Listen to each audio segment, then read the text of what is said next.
Ma-independence celebrations aya ekugogwe onzo oisa life yemutungamiri wenyika yamazonanzo munhu akagwa pariski nokuda kwokuti masituations anga aripo. Tarisa maroad conditions, ukatarisa even muchadenga umu, aiwa mudenga mamusikatomboiti kutomboti mahelicopter kana zvikopokopo zvitomboda kutombotamira muwese.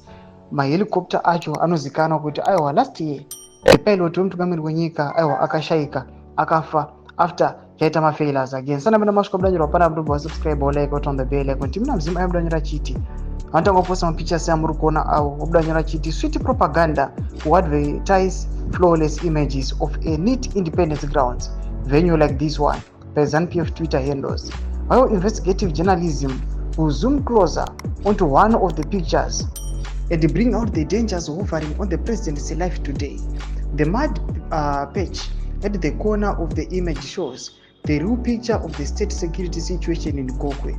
Aircraft flying has been banned. There is no more Air Force fly past due to bad weather, and functions arrivals have been delayed. Mnangagwa himself also flew into the area with a faulty helicopter, which has a high rate of deaths, and even last year 2024 one of the model choppers killed him own pilot.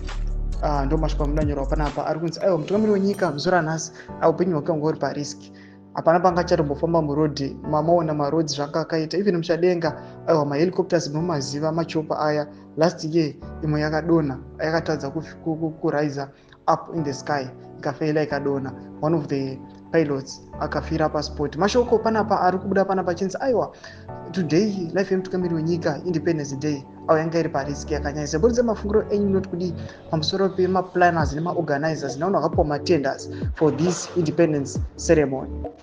Tudze mafungiro enyu moti kudi pamusoro pechitiko ichi pina comment section medu. So subscribe or like, turn on the bell.